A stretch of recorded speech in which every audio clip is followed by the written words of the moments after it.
S welcome back. ಸಿಲೆಬಸ್ನ 2ನೇ point ಆಧಾರಗಳ ಮೇಲೆ HSTR GPSTR ಪರೀಕ್ಷೆಯಲ್ಲಿ ಕೇಳಬಹುದಂಥ ರೀತಿಯಲ್ಲಿ ಪ್ರಶ್ನೆಗಳನ್ನು ಕೊಟ್ಟಿದ್ದೇನೆ. ಈ ಮುಖ್ಯವಾಗಿ ಸಾಹಿತ್ಯಿಕ ಆಧಾರಗಳು, ಶಾಸನಗಳು, ನಾಣ್ಯಗಳು, ಸ್ಮಾರಕಗಳು, ಪುರಾತತ್ವ ಉತ್ಖನನಗಳು. ಸೊ ನಿಮಗೆ HSTR GPSTR ಇತಿಹಾಸದ ಪ್ರಮುಖ ಪ್ರಶ್ನೋತ್ತರ. ಇತಿಹಾಸವನ್ನು ಹೇಗೆ ಯಾವ ರೀತಿ ಕ್ವಶನ್ ಬರ್ಬೋದು ಇತಿಹಾಸದ ಆಧಾರಗಳನ್ನು ಮುಖ್ಯವಾಗಿ ಎಷ್ಟು ವಿಧಗಳಾಗಿ ವಿಂಗಡಿಸ್ಬೋದು ಅಂದರೆ ಸಾಹಿತ್ಯಿಕ ಮತ್ತು ಪುರಾತತ್ವ ಆಧಾರಗಳು. ಸಾಹಿತ್ಯಿಕ ಆಧಾರಗಳಿಗೆ ಉದಾಹರಣೆ ಯಾವುವು ಅಂತ ಕೇಳ್ಬೋದು. ಶಾಸನಗಳ ಅಧ್ಯಯನವನ್ನು ಏನಂತ ಕರೀತಾರೆ ಅಂದರೆ ಶಾಸನಶಾಸ್ತ್ರ ಅಂತ ಕರೀತಾರೆ. ನಾಣ್ಯಗಳ ಅಧ್ಯಯನವನ್ನು ಏನಂತ ಕರೀತಾರೆ ಅಂದರೆ ನಾಣ್ಯಶಾಸ್ತ್ರ. ಪ್ರಾಚೀನ ಕಾಲದ ರಾಜ್ಯರು ಆಡಳಿತ ಮತ್ತು ವಿಜಯಗಳ ಬಗ್ಗೆ ನೇರ ಮಾಹಿತಿ ನೀಡುವ ಪ್ರಮುಖ ಆಧಾರ ಯಾವುದು ಅಂತಂದರೆ ಅದು ಶಾಸನಗಳು. ಪ್ರಾಚೀನ ಆರ್ಥಿಕ ಸ್ಥಿತಿಯನ್ನು ತಿಳಿಯಲು ಅತ್ಯಂತ ಉಪಯುಕ್ತವಾದಂಥ ಆಧಾರ ಯಾವುದು ಅಂತಂದರೆ ನಾಣ್ಯಗಳು.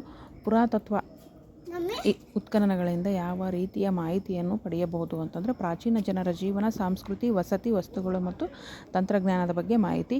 ವಿದೇಶಿ ಪ್ರವಾಸಿಗರ ಬರಹಗಳು ಯಾವ ವಿಧ ಆಧಾರಕ್ಕೆ ಸೇರಿವೆ ಅಂತಂದರೆ ಸಾಹಿತ್ಯಿಕ ಆಧಾರಗಳು. ಮೆಗಸ್ತನಿನ ಬರೆದ ಕೃತಿ ಯಾವುದು ಅಂತಂದರೆ ಇಂಡಿಕಾ ಕೃತಿಯು ಯಾವ ಕಾಲದ ಭಾರತದ ಬಗ್ಗೆ ಪ್ರಮುಖ ಮಾಹಿತಿಯನ್ನು ನೀಡುತ್ತದೆ? ಮೌರ್ಯರ ಕಾಲದ ಭಾರತದ ಬಗ್ಗೆ ಕೇಳಿದಾಗ ಈ ರೀತಿ ಸುಮ್ಮನೆ ಇರಪ್ಪು ಚೀನಾದ ಪ್ರವಾಸಿಗ ಪಾಯಿಯಾನ ಭಾರತಕ್ಕೆ ಯಾವ ಒಂದು ಕಾಲದಲ್ಲಿ ಬಂದ ಅಂತಂದರೆ ಗುಪ್ತರ ಕಾಲದಲ್ಲಿ. ಹುಯೆನ್ಸಾಂಗ್ ಭಾರತಕ್ಕೆ ಯಾರ ಕಾಲದಲ್ಲಿ ಬಂದರು ಅಂದರೆ ಹರ್ಷವರ್ಧನ ಕಾಲದಲ್ಲಿ. ಸ್ಮಾರಕಗಳ ಬಗ್ಗೆ ಯಾವ ವಿಷಯದ ಬಗ್ಗೆ ಮಾಹಿತಿ ನೀಡುತ್ತೇವೆ ಅಂತಂದರೆ ಪ್ರಾಚೀನ ವಾಸ್ತುಶಿಲ್ಪ, ಕಲೆ, ಧರ್ಮ ಮತ್ತು ಸಂಸ್ಕೃತಿ. ಇದೇ ರೀತಿ 30 ಪ್ರಶ್ನೆಗಳನ್ನು ನಿಮಗೆ ಈ ಒಂದು ವಿಡಿಯೋದಲ್ಲಿ ಕೊಡಲಾಗಿದೆ. ಸೊ ದಯವಿಟ್ಟು ನೋಡಿ, ಯಾಕಂದರೆ ನಾನು ಈ ಒಂದು ವಿಡಿಯೋನ ಸುಮಾರು ಅರ್ಧ ತಾಸು ಮಾಡ್ಬೋದು, 1 ತಾಸು ಮಾಡ್ಬೋದು.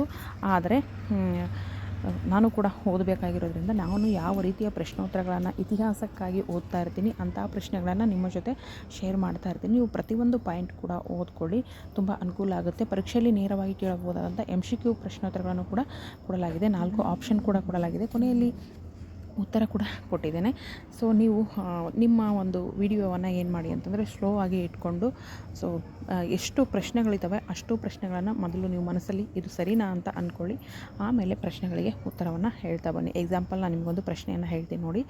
ಏನು ಅಂತಂದರೆ ಶಾಸನಗಳ ಅಧ್ಯಯನಕ್ಕೆ ಸಂಬಂಧಿಸಿದ ಶಾಸ್ತ್ರ ಯಾವುದು? ನಾಣ್ಯಶಾಸ್ತ್ರ, ಪುರಾತತ್ವಶಾಸ್ತ್ರ, ಶಾಸನಶಾಸ್ತ್ರ, ಭೂಗೋಳಶಾಸ್ತ್ರ ಅಂತ ಕೊಟ್ಟಿದ್ದಾರೆ. ಇಲ್ಲಿ ಉತ್ತರ ಶಾಸನಶಾಸ್ತ್ರ ಅಂತಕ್ಕಂಥದ್ದು ಸರಿಯಾದಂಥ ಉತ್ತರ. ಇದೇ ರೀತಿ ಒಟ್ಟು 30 ಪ್ರಶ್ನೆಗಳಿಗಿಂತ ಅಧಿಕ ಪ್ರಶ್ನೋತ್ತರಗಳಿದ್ದಾವೆ. ಸೊ ಹಾಗಾಗಿ ದಯವಿಟ್ಟು ವಿಡಿಯೋನ ಸ್ಕಿಪ್ ಮಾಡದೆ ನೋಡಿ, ಚಾನಲ್ ಸಬ್ಸ್ಕ್ರೈಬ್ ಮಾಡಿಕೊಂಡು ಸಪೋರ್ಟ್ ಮಾಡಿ.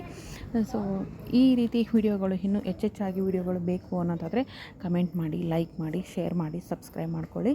ಯಾವ ವಿಷಯದ ಮೇಲೆ, ಯಾವ ಸಬ್ಜೆಕ್ಟ್ ಮೇಲೆ ನಿಮಗೆ ಪ್ರಶ್ನೋತ್ತರಗಳು ಬೇಕು ಅನ್ನೋದನ್ನು ಕೂಡ ನನಗೆ ಕಮೆಂಟ್ ಮೂಲಕ ತಿಳಿಸಿ. ಸೊ ಇವು ಏನಪ್ಪ ಅಂತಂದರೆ ಸಿಲೆಬಸ್ ಪ್ರಕಾರ ನಿಮಗೆ ಪ್ರಶ್ನೋತ್ತರಗಳನ್ನು ನಾನು ತೆಗೆದುಕೊಟ್ಟಿದ್ದೀನಿ. ಧನ್ಯವಾದಗಳು. ಮತ್ತೆ ನೆಕ್ಸ್ಟ್ ವಿಡಿಯೋದಲ್ಲಿ ಸಿಗೋಣ.